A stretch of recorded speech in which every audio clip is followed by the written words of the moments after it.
지난주 월요일부터 이제 목요일까지 3박 4일 일정으로 일본의 이제 북해도 여행을 이제 다녀왔습니다.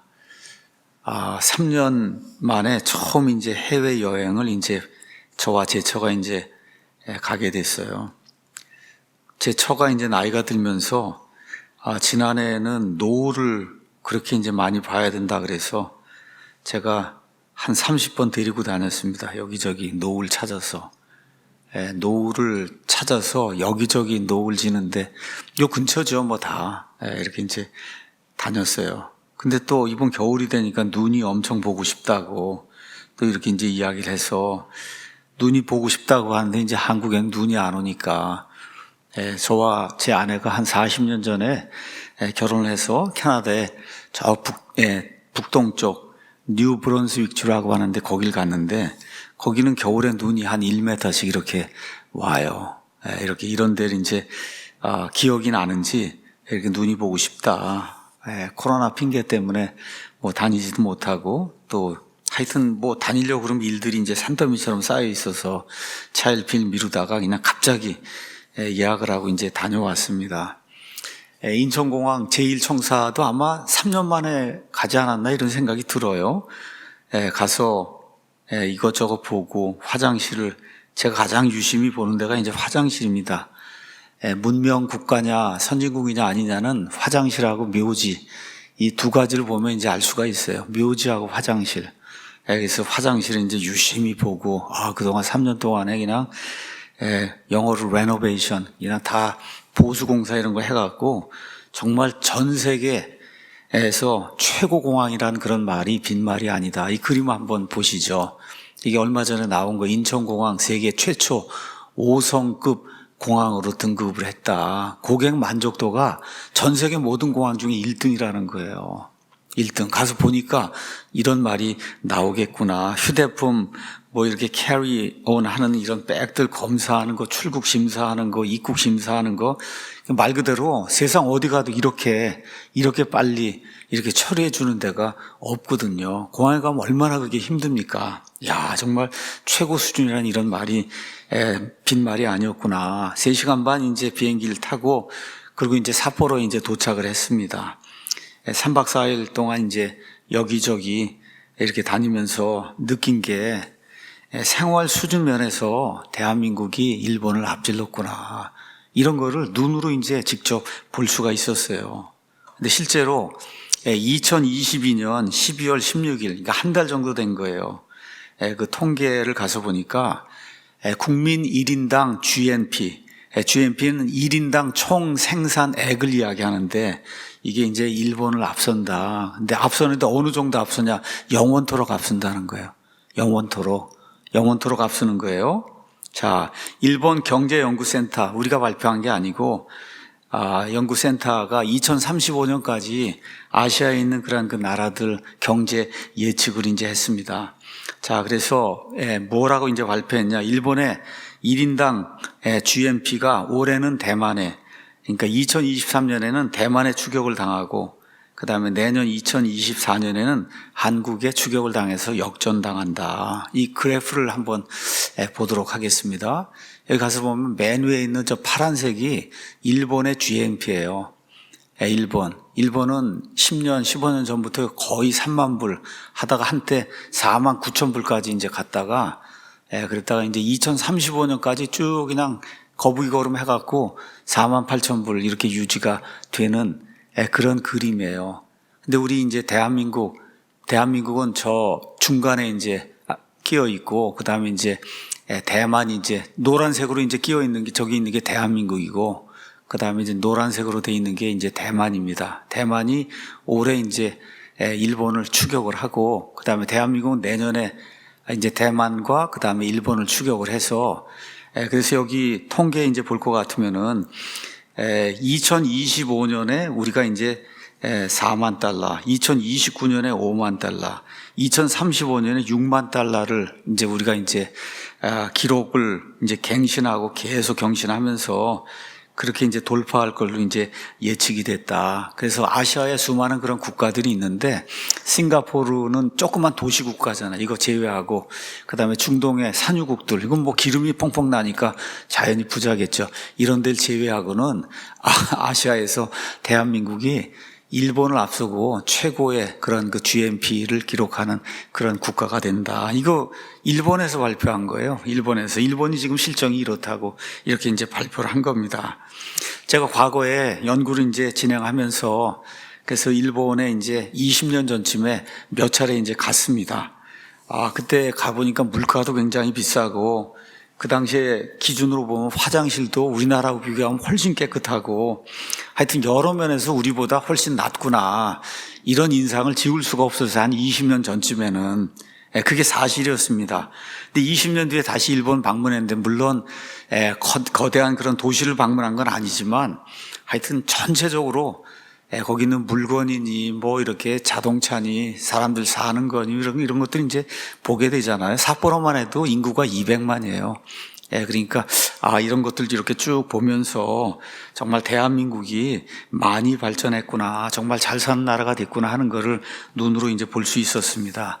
자, 이런 가운데 1월 2일, 1월 3일에 미국의 유명한 US 뉴스 앤 월드 리포트라고 아주 유명한 그런 그 신문이 있습니다. 여기서 전 세계 국가들의 국가 경쟁력, 그 다음에 국가의 이와 같은 그 국력 이런 걸 이제 조사를 했습니다. 그래갖고 이제 발표를 했어요. 그 결과가 뭐냐 하면 한국이 미국, 중국, 러시아, 독일, 영국에 이어서 전 세계에서 가장 강력한 국가 6위에 등극을 한 거예요. 가장 강력한 국가, 영어로 most powerful한 그런 국가 6위 이렇게 됐고 그 다음이 프랑스 7위, 일본이 8위, 이스라엘이 10위 이렇게 이제 됐어요. 그래서 전년도 조사에서는 일본이 6위, 한국이 이제 8위였는데 순서가 이렇게 바뀌는 이런 일이 생겼습니다. 그래서 경제적인 영향력, 수출, 정치적 영향력, 국제동맹, 군사력, 지도자 이런 거 다 이제 6개 지표를 이제 가지고 국가의 경쟁력을 이제 이렇게 점수를 매긴 거예요. 자, 근데 이거는 가장 강력한 국가, 영향을 가장 많이 미치는 그런 국가고 국력은 이거하고 좀 다르거든요. 그래서 나머지까지 다 합쳐갖고 이래서 이제 국력을 평가를 했더니 우리나라는 얼마가 됐냐? 22. 일본은 이제 6위로 그대로 이제 남아서 국력 자체는. 근데 왜 이렇게 차이가 많이 발생하냐? 지도자 점수가 100점 만점이 22.5점이에요. 지도자. 그 다음에 정치력 부재, 이게 48점. 그러니까 말 그대로 정치가 미개하고 지도자가 부재하고 말 그대로 백성이 먹고 사는 건 괜찮은데 미개하다는 거예요. 아직도 미개하다. 그러니까 이렇게 뭐 군사력이나 이런 것들이 이런 거 강하고 한데 국민들의 이런 그 지적인 수준, 뭐 어떠면 영적인 수준 이런 것들이 저 밑에 있기 때문에 평균을 내면 전 세계에서 20위 정도 되는 그런 국가다. 이렇게 이제 평가를 이제 내렸더라고요. 저는 이제 공과대학에서 근무를 하고 이제 그러다 보니까 공산품에 이제 관심이 많습니다. 미국에 가서도 일단 쭉 한번 트렌드가 어떤가 이제 한번 살펴보고 여러분 아시는 것처럼 뭐 휴대폰, TV, 뭐 세탁기, 냉장고, 자동차, 원자력, 조선, 방위산업 이런 거 모든 분야에서 일본을 다 앞섰어요. 일본이 없어요. 전 세계 가도 다 한국 제품이 1등이에요, 1등. 우리 주변에 있는 이런 것들 이제 보면서 자, 이런 자료들과 함께 실제 이제 이런 우리나라의 위상을 보면서 무슨 생각을 했냐 이번에 기적이 가능하구나. 여러분 이거 기적 아닙니까? 기적이 가능하구나. 야, 이게 우리가 100m 달리기 하고 이렇게 한 건 남들 하는 거 보면 3등 뭐 이렇게 들어온 사람이 이게 재침이고 이제 1등으로 들어온 그런 일이 가끔씩 발생하잖아요. 그 기적이에요. 대부분의 경우는 1등으로 달리는 사람이 1등으로 가지. 이게 역전되는 경우가 그렇게 많지 않습니다. 자, 한국을 한번 생각해 보세요. 1945년 8월 15일 2차 세계대전 끝나면서 어느 면에서 아시아 전체를 지배하던 그런 일본, 군대가 뭐 600만 명, 700만 명 하던 그런 일본하고 우리가 이제 해방이 됐지만 뭐가 있어요? 전 세상에서 가장 가난한 나라로 평가를 받던 이런 그 나라, 이런 나라가 일본하고 경쟁해서 일본을 이긴다. 여러분, 이거 기적 아닙니까? 기적이잖아요. 그렇죠? 그런 기적이 우리나라에서 일어난 거예요. 실제로 일어난 겁니다. 88 올림픽 이후 정말 국가가 이제 바뀌면서 이젠 정말 잘 사는 그런 나라가 됐어요. 국가 경쟁력 이런 거에서는 일본을 능가하는 그런 나라가 됐어요. 저는 이것을 기적이라고 그렇게 생각을 합니다. 돌아오는 비행기에서 어떻게 이런 일이 생겼을까 조금 이렇게 생각을 해봤습니다.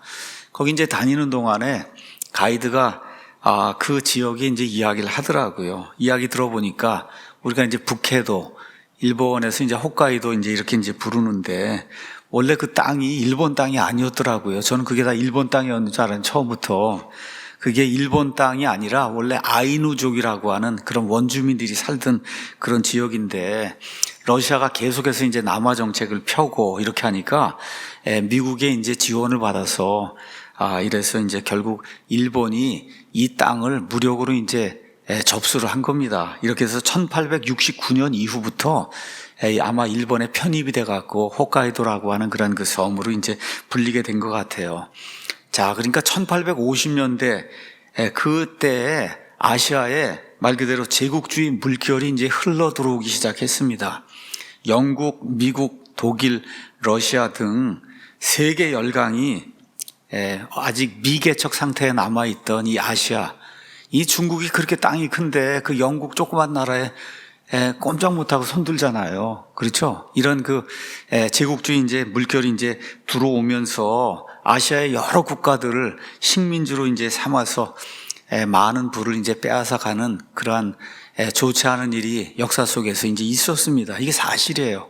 1850년경 이후부터 아시아의 많은 국가들이 수탈당하고 한 게 이제 사실입니다. 근데 이게 식민지라고 하는 게 동전의 양면과도 같은 거예요. 자, 일단 왜 식민지가 되냐? 왜 식민지가 될까요? 치리자와 백성이 무지하고 미개해서 힘이 없으니까 식민지가 되는 거예요. 다른 이유는 하나도 없어요. 치리자와 백성이 무지하고 미개해서 그래서 힘이 없기 때문에 이렇게 밀려 들어오는 그런 열강들의 힘 앞에 그냥 속수무책으로 저 중국과 같은 저런 땅, 저 큰 땅도 그냥 속수무책으로 식민지가 되는 그런 일, 대만도 이제 식민지가 되고 이제 이런 일들이 이제 생기는 거죠. 근데 아이러니가 있어요. 식민 통치를 통해서 그 식민지 국가에 사는 국민들의 대다수의 그 사람들의 자유와 인권, 그 다음에 산업화, 그 다음에 근대화의 기초와 계기가 마련이 되는 거예요. 우리식으로 얘기하면 고종 밑에서 그냥 계속 살면 거의 대다수 국민들이 밥도 못 먹고 사는 그런 일이 이제 생기는데 전철이 들어오고 산업화가 이루어지고 도로가 깔리고 철도가 깔리고 하여튼 교육이 이루어지고 말 그대로 이런 신분 계급이 철폐가 되고 하는 그런 일들, 참 이런 일들이 나라를 잃은 가운데 이런 일들이 생기면서 대다수 국민들이 자유를 얻게 되는, 번영을 누리게 되는 근대화에 이렇게 초석을 돋는 그런 일이 또 이 식민 통치를 통해서 가능하다는 그런 역사의 아이러니가 또 남아있는 거, 이 부분도 있다. 이걸 저와 여러분이 기억을 하면 좋겠습니다. 어쨌든 하나님의 섭리 가운데 이런 일들이 일어나지 않았나 이런 생각이 들어요. 이게 문명과 문명이 이제 충돌하면서 그러면서 이제 새로운 것들이 이제 나오고 발전이 되고 하는 그런 과정이 아닌가 이런 생각도 해보고, 어찌됐든 이시 조선이 이제 망하고 일본의 이제 식민지가 되고 이제 한 것은 치리자와 국민들이 미개하고 무지해서 힘이 없어서 그런 거다. 그건 우리가 분명하게 인식하고 넘어가야 될 그런 이 일입니다. 자, 제국주의 열강들이 온 세상을 누비던 그런 시절, 이시조선은 주자성리학이다. 한마디로 유교가 되니까 어떻게 했어요? 산업공상했잖아요. 산업공상. 근데 지금 가서 살아보니까 완전히 반대로 해야 잘 사는 거잖아요. 그렇잖아요. 산업공상을 하면 다 망하는 거고, 그렇죠. 반대로 읽으니까 상공농사가 돼야 되네. 상공농사가 돼야 전 세상에 제일 잘 사는 나라는 다 상공농사하는 나라예요. 산업공사하는 나라는 다 망하는 나라고, 그런 나라를 500년 이상 유지하니까, 그렇죠? 이러면서 전 국민의, 지금 통계로는 아마 약 50% 정도가 노비였다. 저와 여러분이 인도 이런 거 가서 공부하면은 인도에 카스트 제도가 있어서 노예로 사는 사람이 있고, 그래서 저런 미개한 나라가 어디 있냐. 이시조선이 그런 미개한 나라보다 더 미개한 나라예요. 국민의 50% 정도가 노예 생활을 했으니까. 이 정말 얼마나 안타까운 그런 일인지 알 수가 없어요. 변변히 군대가 없어갖고, 왕궁을 지키고 서울을 지키는 그런 군대가 없어갖고 외세에 의존하다가 여러 가지 그런 일들이 생기고 여러분 보시잖아요. 당시 고종과 민비라고 하는 어느 면에서 무능의 표상이 된 이런 사람들이 가산제 국가를 운영했어요. 이게 다 우리 거예요. 여기 있는 모든 땅이 우리 거고, 모든 밭이 우리 거고, 여기 있는 모든 국민이 우리 거고, 그래서 그거를 총 한 방 쏘지 않고, 그리고 어떻게 일본에다 헌납을 하고, 본인들은 부귀 영화를 누리는 이러한 그 일이 이제 생기게 됐잖아요. 이게 정말 안타까운 그런 우리의 그런 역사입니다.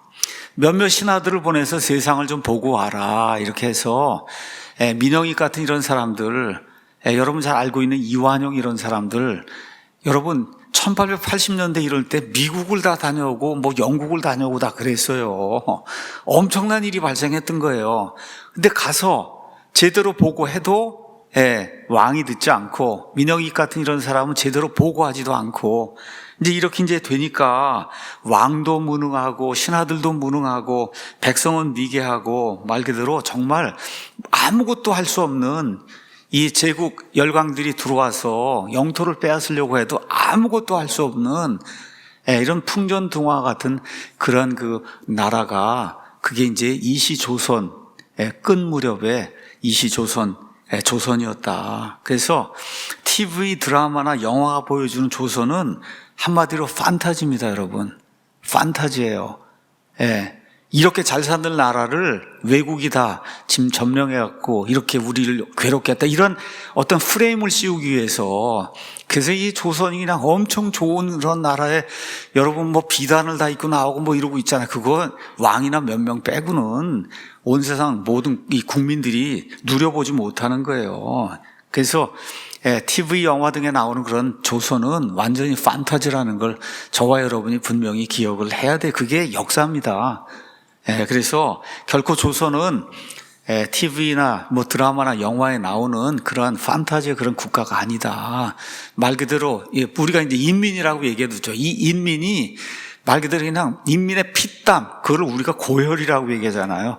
이 고혈을 빨아먹는 이러한 그 정치 권력, 이 몇 사람들에 의해서 전 국민이 정말 어려움을 당하던 그런 나라예요. 이런 나라가 150년이 지난 뒤에 전 세계 6위 국가가 된다는 거, 여러분 이거 기적 아닙니까? 기적이잖아요. 근데 저는 이거를 하나님의 기적이라고 부르고 싶어요. 하나님의 기적. 하나님의 기적이다. 성경의 하나님은 기적을 일으키는 그런 분입니다. 그래서 오늘 제목을 하나님의 기적 대한민국과 교회의 사명, 이렇게 이제 잡고, 하나님께서 지난 한 150년 동안, 오늘 이제 구정이고 하니까 아이들과 함께 지난 150년 동안 하나님 이 땅에 베풀어 주신 기적이 뭔가, 우리 기독교인의 입장에서 또 실질적인 역사적인 데이터를 가지고 여러분에게 이렇게 말씀을 드리고, 우리가 지금 살고 있는 이 대한민국 이거 자체가 이렇게 생겨난 것 자체, 유지된 것 자체가 하나님의 기적이다. 이걸 어떻게 우리 교회, 예수님 믿는 이런 사람들이 이런 기적을 어프리시에이션, 감사하고 이걸 지킬 수 있을까, 이런 내용으로 여러분에게 좀 말씀을 드리려고 합니다. 고종에게 그래도 미국이 가장 위협적이 아닌 그런 존재로 이제 비춰진 것 같아요. 그래서 고종이 미국에 이제 그 선교사들이 마음이 착하고 그런 것 같으니 미국 사람들 좀 들어와서 이 나라에서 일을 하게 해라. 단 선교는 안 되고 의료와 교육만 이제 허용을 하게 됩니다. 그래서 1885년에 여러분 아시는 것처럼 이 인천, 제물포, 여기에 아펜젤러, 그 다음에 언더우드가 이제 이 땅에 이제 들어오면서 서양식 근대 교육 제도를 이제 도입을 했어요. 이렇게 해서 만든 학교를 우리가 미션 스쿨이다. 미션 스쿨이 많이 있다는 거 여러분 아실 거예요. 자, 미션 스쿨은 전통적인 교육 체계와는 다르게 남녀노소, 빈부 귀천, 신분 고하를 막론하고 보편적인 성격을 띠고 있다. 그렇죠. 누구든지 가서, 여자아이들도 가서, 여러분 그 당시에 어떻게 여자들은 이게 뭐 다 알려진 사실이잖아요. 이름이 없었잖아요. 이름이 갓난이 뭐 이렇게 해서 제 아마 처의 외할머니 성함이 공갓난이에요. 갓난. 뭐 이름이 딱 그랬어요. 뭐 그 당시에 이름이 없는데 뭐 이름이 없어요. 사람이 아니에요. 이름이 없다고 이름이.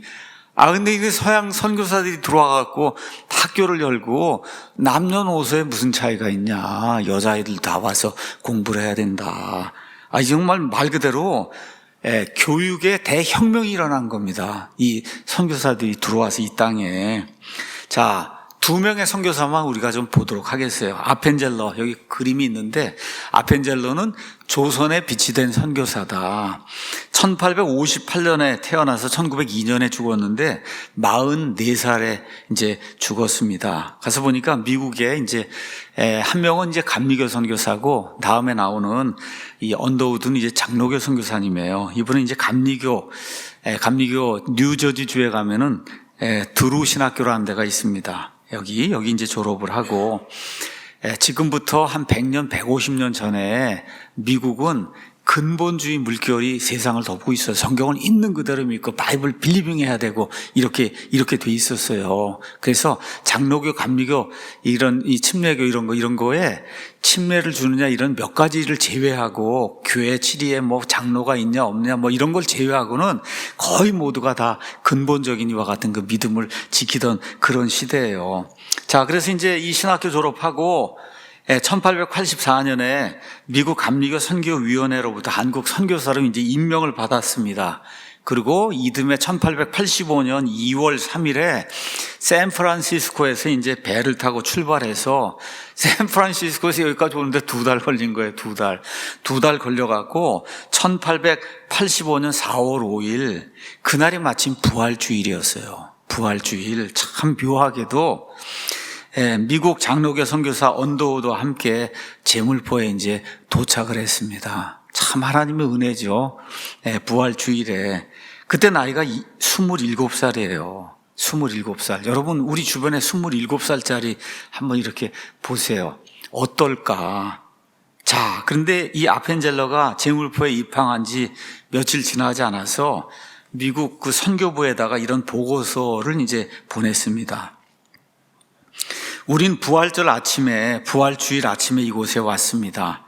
주님이 부활하신 날 사망의 권세를 이기신 주님께서 이 백성을 얽어맨 결박을 끊으사 하나님의 자녀로서의 자유와 빛을 받을 수 있도록 도와주시기 바랍니다. 이런 기도를 했다는 거예요.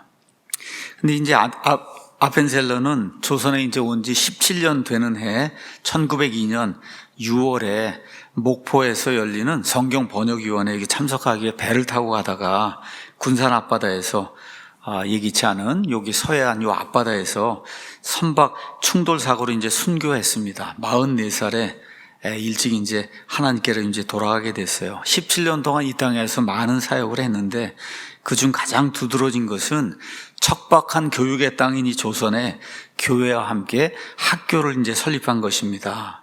이 학교를 설립하면서부터 하나님의 기적이 이 땅에서 이제 일어나기 시작했어요. 그래서 들어오던 1885년 8월 3일에 여러분이 알고 있는 배제학당을 이제 열게 됐습니다. 그럼 이제 학교를 열면은 학교에 교훈이 있잖아요. 교훈은 뭐냐? 기독교 정신에 따라 마태복음 20장 26절에 나오는 예수님의 말씀을 교훈으로 이제 삼았습니다. 학교의 교훈. 그 내용은 뭐냐? 누구든지 크게 되고자 하는 자는 마땅히 남을 섬기는 사람이 돼야 된다. 이런 그 교훈을 가지고 아이들에게 영어를 가르치고 뭐 세상 역사를 가르치고 성경을 가르치고 그렇죠? 이렇게 이제 하면서 크게 되고자 하는다. 지도자가 되고자 하는 사람은 남을 섬기는 그런 사람이 돼야 된다고 하는 예수님의 말씀을 모토로 많은 사람들이 이제 가르치기 시작했습니다. 그래서 조선의 많은 인재가 배제학당을 통해서 나왔다는 사실도 여러분 잘 아실 거예요. 서재필, 그 다음에 윤치호 이런 분은 그 당시에 영어로 일기를 쓸 수 있을 정도로 영어를 잘하던 그런 분이에요. 초대 대통령 이승만, 한글학자 주시경, 광복군 총사령관 지청천, 그 다음에 문인으로서는 물레방아 등으로 한국문학사에 큰 발자취를 남긴 소설가 나도양, 그 다음에 저도 이번에 처음 알았어요. 진달래꽃으로 유명한 시인 김소월, 이런 모든 사람들이 배제학당이 만들어낸 그러한 그 당시의 인재들이었다. 그래서 배제학당은 우리나라 최초의 근대적인 사회 정치단체인 독립협회의 모태가 됐고, 이 독립협회는 순한글 신문인 독립신문을 간행하고 만민공동회를 개최하고 이런 일을 하면서 특히 만민공동회는 민주주의, 자유민주주의, 자유민권사상 이런 거를 시민들 사이에 확산하는 아주 커다란 그런 일을 했습니다. 그래서 이런 모든 것들 눈을 뜬 그런 학생들이 나오게 됐는데, 이들이 바로 선교사에 의해서, 성경에 의해서, 예수 그리스도에 의해서 영향을 받은 이런 사람들이었다. 그래서 배제학당은 민중계몽운동과 민족 독립운동의 요람이자 구심점이 됐다는 거예요. 무엇을 가르쳤냐? 예수 그리스도의 자유정신을 가르친 거예요. 예수 그리스도의 자유정신. 인간은 이 땅에 태어나서 물질적, 정신적, 영적 속박에서 벗어나 하나님이 주시는 자유를 누릴 수 있는 그런 존재다. 이 선교사들이 가르친 핵심 모토가 그거예요. 물질적인 속박, 그렇죠? 정신적인 속박, 그 다음에 영적인 속박, 여기에서 벗어나서 하나님이 원래 에덴 동산에서 인간에 주기로 약속하신 그 자유의지를 가지고 자유를 누리는 그런 존재로 하나님에서 창조가 됐다. 이걸 가지고 세상을 이렇게 일깨워 나가는 그런 사람들이 돼야 된다. 이렇게 이제 가르침을 받고 정말 그런 일들을 한 그런 좋은 사람들이 배제학당에서 많이 나오게 됐습니다. 자, 그 다음에 이제 언더우드라고 하는 사람이 이제 나오는데, 언더우드 보니까, 여기 가서 보니까 제목이 참 좋아요. 한국인보다 한국인을 더 사랑하는 선교사. 제가 보니까 맞는 말인 것 같아요. 한국인보다 한국인을 더 사랑했어요. 콜레라가 걸리고 뭐 이렇게 했을 때 이 선교사들이, 이 한국의 의사들 이런 사람들 뭐 관리 들은 사람 무서워서 다 그냥 내팽지키고 그런 거를 거길 직접 들어가서 닦아주고 그렇죠. 주사 놔주고 뭐 이렇게 해서 사람들 살리는 걸 보고 사람들이 이제 감명을 받은 거죠. 그렇죠. 한국인보다 한국인을 더 사랑한 이런 분인데, 이분은 1859년생이에요. 아까 이분은 1858년생이고 그래서 1916년까지 57세를 살았어요. 미국 장로교 이제 선교사입니다. 1883년에 장로교 목사가 된 이후에 인도를 가야 되겠다 해서 인도 선교의 목표를 가지고 열심히 기도하고 또 의학 공부를 하면서 실력을 이제 쌓았는데, 그런데 어떤 일이 발생해요. 선교 잡지에 조선의 선교사를 보내달라고 하는 이수정의 그런 글을 보고 갈등을 하다가, 그리고 결국은 조선에 대해서 아무도 모르는 거예요. 아무도 아는 바가 전혀 없어요. 그래서 이 미지의 땅에 가서, 그래서 선교사가 한 명도 공식적으로 파견되지 않은 이 국가, 여기에 가서 내가 예수 그리스도를 섬기는 것이 마땅한 일이다, 이렇게 이제 생각을 해서, 그래서 우여곡절 끝에 선교부의 허락을 받고 1884년 7월에 조선 최초의 장로교 선교사로 임명을 받아요. 그런데 역사를 가서 보면 1884년에 갑신정변이 일어나서 조선 땅이 너무 혼란하고 어지럽고 하니까 조선에 이제 올 수가 없었어요. 그래서 먼저 일본에 가서 일본에 1년 동안 머무르면서, 여러분이 알고 있는 이수정, 아까 조선 땅에 선교사를 보내달라고 한 그 이수정, 이런 사람들과 함께 그들을 돕고 이렇게 이제 해서 마가복음, 최초의 성경이라고 할 수 있는 이수정의 마가복음 아시잖아요. 이런 것들을 이제 만드는 그런 일을 이제 하게 됩니다. 마가복음 킹덤 성경으로 번역이 된 거예요. 그 당시에. 이런 그 흔적들이 이제 그 안에 이제 남아 있어요. 그래서 조선 개신교 이제 그 선교를 위해서 준비하다가 말씀드린 대로 1885년 4월 5일에 아펜젤러와 함께 이제 한국 선교사로 이제 입국을 했는데 선교 활동을 할 수 없다고 하니까 그래서 제중원이라고 하는 그런 병원에서 물리와 화학을 가르치는 교사가 됐어요. 교회를 여러 군데 설립하고 여러 곳으로 이제 전도 활동을 다녔는데 이 언더우드는 여러분 잘 아시는지 모르겠지만 언더우드의 형이 토마스 언더우드가 있어요. 이 사람은 호레이스 그랜트 언더우드고 큰 형이 토마스 언더우드예요.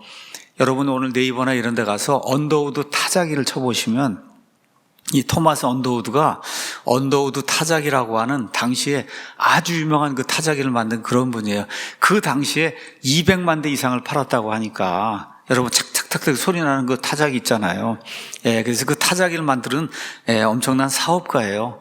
그래서 동생을 위해서 많은 그런 그 헌금을 해주고 이렇게 이제 해서 조선 땅에서 이제 선교를 했습니다. 아시는 것처럼 언더우드는 본인만 이 땅에 이제 있었던 게 아니라 그의 후손들이 3대까지 이 땅에 이제 남아서 의료, 교육, 선교 이렇게 하고 연세대학교 설립하고 이렇게 해서 언더우드가 이제 이 연세대학교 어느 모양에서 마크가 되고 그래서 언더우드 학부도 있고 여기 송도에 가서 보면 이래서 이제 언더우드라고 하는 그런 이름이 많이 알려지게 됐습니다.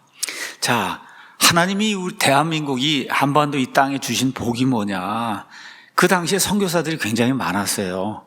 그런데 이 한국에 오겠다고 한 그런 그 선교사들은 그 당시 세상에서도 가장 뛰어나고 좋은 데서 교육을 받고 그래서 말 그대로 인텔인 거예요. 의사 면허를 가지고 있고 이런 분들이 한 번도 들어보지도 못한 이 조선 땅에 이제 오게 됐다는 거. 그러니까 선교사가 왔는데 사실 그 당시에 선교 열정이 미국에 이제 넘쳐갖고 이 사람 저 사람 다 선교하겠다고 세상에 나갔는데 그렇잖아요. 그래도 이왕이면 교육을 많이 받고 그래도 의학 어떤 그런 실력도 있고 이렇게 해서 들어와야 학교도 세우고 병원도 세우고 이렇게 되면서 말 그대로 전 국민에게 영향을 미칠 수가 있잖아요. 근데 하나님께서 미국 선교사들은 이런 사람들을 우리에게 보내준 거예요. 이런 사람들을.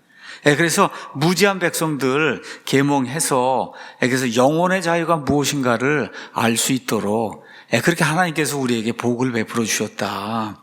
많은 선교사들이 있지만 한국 땅에도 많은 선교사들이 있었어요. 그 전에도 있었고 그런데 정말 미국 선교사들이 우리에게 이와 같은 복을 가져다 준 겁니다. 미국이란 나라가 어떤 나라예요?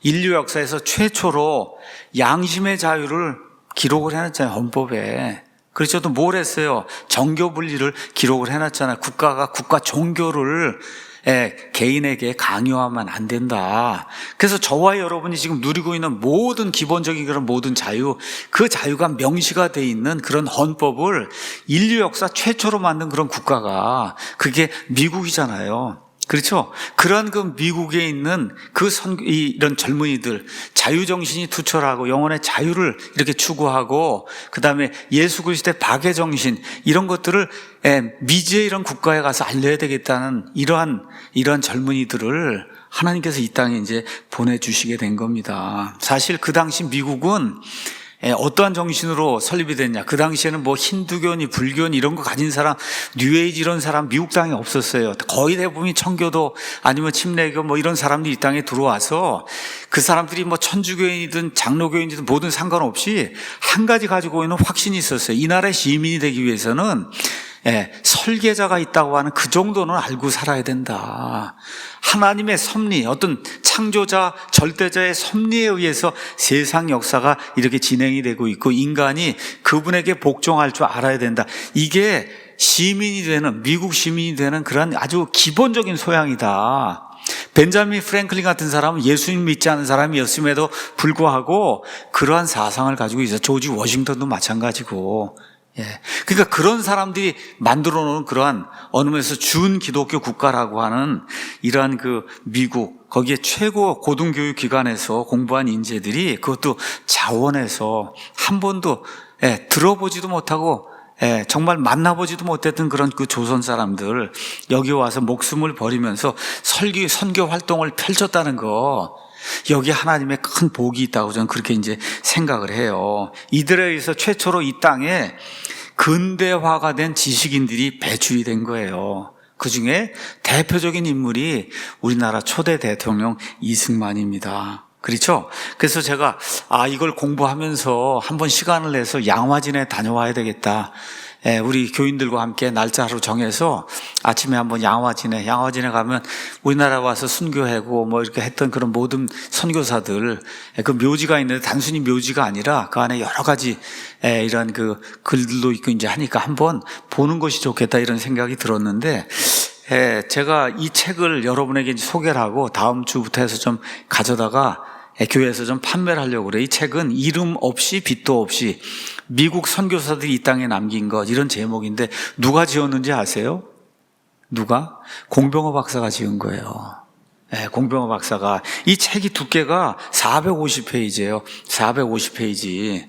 미국 선교사들이 이 땅에 남긴 것, 이렇게 이제 하면서 눈물 나는 그런 그 글을 하나 적었습니다. 어렵고 힘들었던 시절 우리 민족이 예수 그리스도와 만난 일은 지성으로는 측량할 수 없는 행운이었고 영성으로는 한없는 하나님의 은혜였다.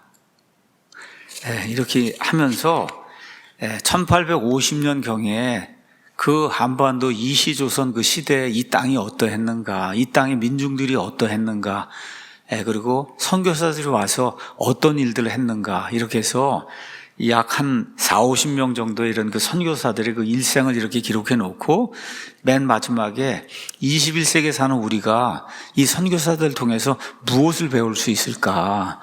정말 참 잘 쓴 그런 책입니다. 언제 한번 제가 좀 앞부분하고 뒷부분 뭐 중간 이렇게 해서 몇 번에 걸쳐서 정말 하나님이 베풀어 주신 이런 복이 어떤 것인가, 선교사가 어떤 존재인가, 무슨 일을 했는가, 특별히 미국 선교사들이 어떤 일을 했는가를 한번 설명하는 그런 좋은 시간을 좀 가지면 좋겠습니다. 그래서 첫 번째 기적은 하나님이 미국 선교사들을 보내주신 거예요. 두 번째 기적은 하나님이 이승만을 보내준 겁니다. 이승만 박사는 1875년에서 1965년까지 90세를 살았어요. 이스라엘의 역사에 비교하면 모세와 같은 사람이다.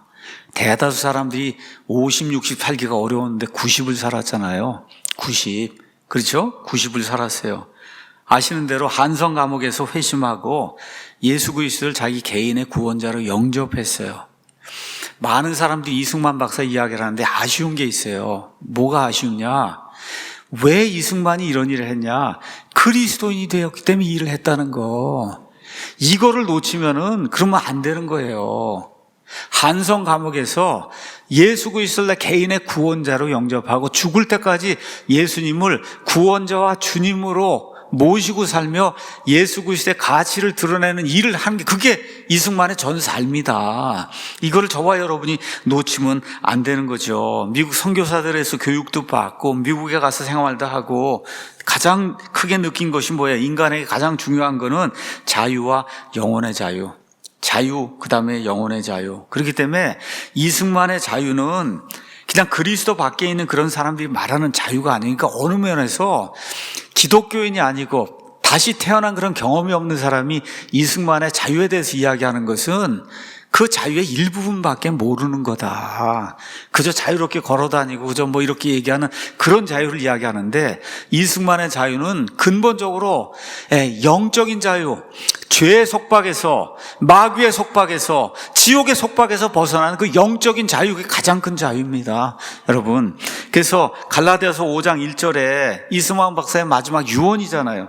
그리스도께서 해방의 자유, 리버티로 우리를 자유롭게 하셨으니 그러므로 그 자유 안에 굳게 서고 다시 속박의 멍에에 얽매이지 말라. 우리 민족에게 주고 우리 그리스도인들에게 주는 그런 말씀입니다. 해방의 자유, 예수님만이 주실 수 있는 그런 자유, 이 영혼의 자유를 이 이승만이 소유했기 때문에 정말 이 엄청난 그런 일들을 이제 하게 된 거예요. 죽음의 고비를 수도 없이 넘기면서 2차 세계대전 이후에 귀국해서 대한민국을 건국했습니다. 초대 대통령이 됐어요. 여러분 아시는 것처럼 그 당시 전 국민의 60에서 70%가 사회주의, 공산주의를 원했어요. 다 무료로 나눠준다는데 여러분, 저와 여러분도 그 당시에서는 거의 다 사회주의, 공산주의 한 표 던졌을 거예요. 다 공짜로 준다는데 먹을 게 하나도 없는데 다 국가가 공짜로 먹여주고 공짜로 다 해준다는데 다 그쪽으로 표를 찍지. 열심히 일해야 됩니다 하는 쪽으로 표를 찍겠어요? 예. 자, 이런 시대에 이 자유민주주의 시장경제 체제, 인간의 기본권을 명시한 미국의 자유헌법, 이거를 토대로 해서 대한민국의 자유헌법을 만들어주고, 그리고 어떻게 했어요? 재헌국회를 만들고, 그리고 어떻게 해요? 이 나라를 1948년 8월 15일에 건국한 겁니다. 뭐 1919년, 20년 이런 이야기 하는 자들, 대한민국에서 이런 뭐라 그럴까, 가치가 없는 자들이에요. 가치가 없는 자들이 그런 이야기를 하는 거예요. 1948년 8월 15일 이전에는 대한민국이라는 게 이 땅에 존재하지 않았어요. 이 세상에 존재하지 않았어요. 자, 이렇게 되고 더 큰 일이 뭐예요? 1950년 6월 25일에 북한이 불법으로 이제 침공을 해서 말 그대로 6.25 사변이 생긴 거예요. 전쟁도 아니고 사변. 3년간의 전쟁 이후에 한미 상호조약을 이제 체결했잖아요. 이승만 박사가 뭐라고 얘기했냐? 이 조약의 영향은 자손만대의 영구히 미칠 것이다. 그 당시에 누가 그걸 이해했겠어요? 그런데 지금 여러분, 저와 여러분이 누리고 있는 이 모든 게 어느 면에서 한미 상호 방위 조약이기 때문에 그렇죠. 여러분, 우리 힘만으로 저 북한을 어떻게 이깁니까? 6.25도 마찬가지고, 그렇죠. 그 이후에 계속해서 침공해 내려오는데 어떻게 이겨요? 예, 지금도 마찬가지 아닙니까? 우리 힘만으로 핵무기가 있는데 어떻게 이깁니까, 여러분? 예, 지금 정말 이승만이라고 한 사람이 해놓은 이 한미 상호 방위 조약, 이게 대한민국을 지금까지 이끌어온 그러한 그 원동력이 됐다. 이게 두 번째 기적이에요. 세 번째 기적은 1917년 태어난 박정희, 1979년까지 이제 가서 보니까 62세 분이 안 살았더라고요. 난 오래 사신 줄 알았더니 62세 이제 돌아가셨는데 대한민국 5대 9대 이제 대통령이에요. 말 그대로 먹고 사는 문제는 말 그대로 박정희 대통령이 다 해결해 놓은 겁니다. 동의하시죠, 여러분? 5천년 역사에 가난을 극복할 수 있다는 이와 같은 신념을 불어넣고, 그리고 그걸 실제 몸으로 보여주고, 그렇게 해서 이 나라의 모든 이런 이 경제적인 토대, 이런 걸 놓아준 사람이 박정희 대통령이에요. 1961년에 5.16 군사혁명, 뭐 쿠데타라고 얘기해도 좋고 뭐라고 얘기해도 좋습니다. 어쨌든 혁명이 일어난 거예요. 혁명이 일어나서 그래서 농업 중심 국가에서 중화공업 중심 국가, 그렇죠? 산업공상 이런 거 완전히 다 뒤집어 놓는 그런 일, 이런 일을 통해서 새마을운동 같은 거 이런 걸 통해서 절대 빈곤을 완전히 해소해준 이와 같은 대통령입니다. 근데 불행하게도 이 땅에 박정희 아니면 이승만의 동상은 몇 개 없어요. 몇 개 없어요. 좌익들의 동상만 널려 있거든요. 가는 데마다. 제가 누구라고 이야기는 하지 않겠지만, 그런데 이런 분들의 투쟁과 노력이 없었다면 현재 대한민국이 누리는 모든 번영과 부는 불가능했어요. 그래서 대한민국 자체가 이런 사람들의 동상이다. 맞습니까, 여러분? 지금 여러분이 보고 있는 인천공항이니 여러분이 보고 있는 이런 모든 대한민국이 모든 게 이승만, 박정희의 동상이에요. 그거 뭐 굳이 뭐 돈에다가 뭐 박아놓고 이렇게 하지 않아도 도대체 이시조선의 신사임 당이니 뭐 이런 걸 왜 돈에다 박아놓고 그러고 이제 알 수가 없어요. 왜 그래요? 이게 좌익들 그런 사상에 파묻어서 조선이 엄청 좋은 나라로 이렇게 만들어서 사람들 잘못된 역사 왜곡을 하도록 이렇게 만드는 거예요. 누구를 가져다 놔야 되냐? 이승만, 박정희를 돈에 박아놔야지. 그래야 이 나라가 제대로 살 수 있고, 광화문 광장에도 이 두 사람의 동상을 크게 가져다 놔야 그래야 대한민국이 올바로 설 수 있어요. 이런 날이 오게 되리라고 저는 믿습니다. 하나님의 이제 네 번째 기적은 교회입니다. 여러분, 이 조선 땅의 원래 종교는 조상신 섬기는 유교, 그렇죠? 그 다음에 또 뭐 있어요? 가는 데마다 이거 뭐 장승인이 뭐 이렇게 해놓고, 뭐 샤머니즘, 무당에 쉽게 얘기하면 그냥 무당짓 하는 그런 나라가 조선이었어요. 제가 어릴 때만 해도 무당 와서 막 하고 그랬단 말이에요. 그런 땅입니다, 이런 땅이. 해방 이후에 이승만을 비롯한 다수의 지식인들이 크리스찬이었어요. 재헌국회에 목사들이 많았어요. 그렇죠. 그렇게 보니까 자연스럽게 예수 그리스도의 복음이 이제 확장이 됐습니다. 건국 이후에 기독교가 폭발적으로 이렇게 이제 부흥하게 됐습니다. 성장하게 됐어요. 지금 우리가 가지고 있는 성경 신자들의 그 믿음의 잣대로 보면 여러 가지 부족한 점이 많이 있는 게 사실입니다. 그렇죠. 그 당시의 기독교인들, 그들이 만들어 놓은 지금의 기독교를 보면, 우리의 지금 잣대로 보면 정말 너무 부실하다. 이게 사실이에요. 1000만 명 기독교 시대라고 하는데 1000만 명의 영향커녕 10만 명 영향도 없는 것 같아요. 지금 10,000명의 영향도 없는 것 같고, 제가 봤을 땐 주일에 꾸준히 한 번도 빠지지 않고 가능하면 이러면서 주일 오전 예배 참여해서 간 사람 100만 명도 안 될 것 같은 그런 생각이 들어요. 어떻게 알아요? 코로나 기간에 우리 유튜브 다 실시간 봤잖아요. 가서 보니까 50만 명 자랑하는 교회 유튜브 실시간이 2,000명도 안 돼, 2,000명.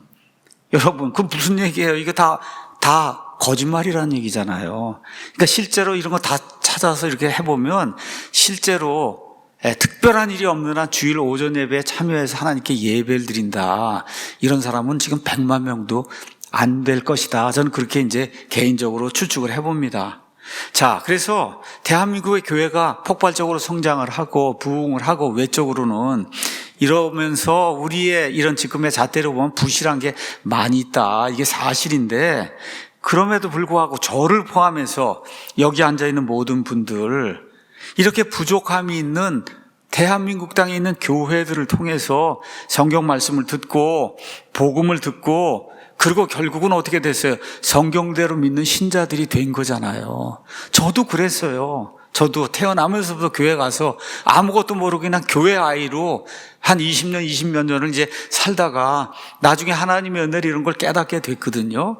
그나마 교회가 있었고 교회 친구들이 있었고 목사님의 말씀이 있었고 이렇게 돼서 현재 제가 된 거지. 그렇잖아요. 처음부터 그냥 바이블 빌리버로 태어난 사람이 어디가 있어요.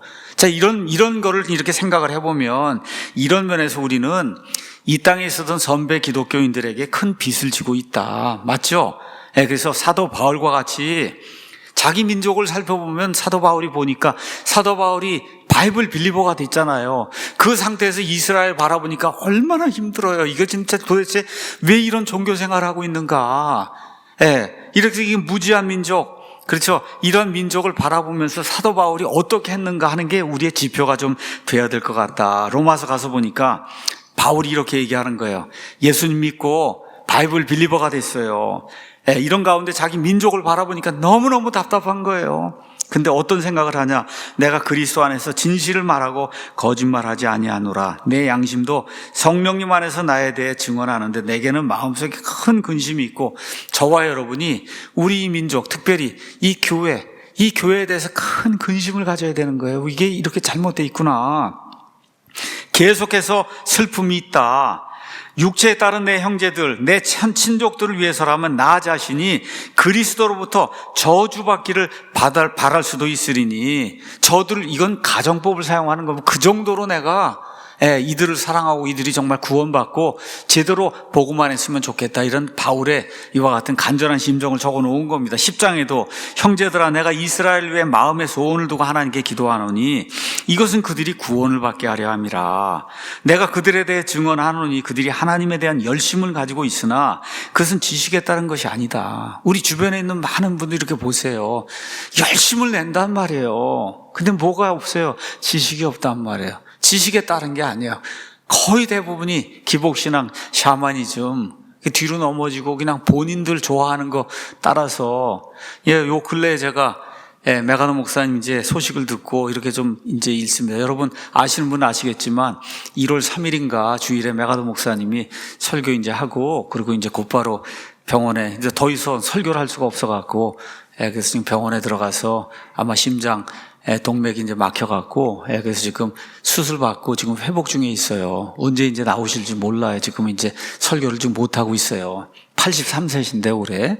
그래서 이렇게 해서 메가도 이제 목사님 이거 보는 가운데 제목이 이런 게 있어요. 음악은 예배가 아니다. 음악은 예배가 아니다. 여러분 맞습니까?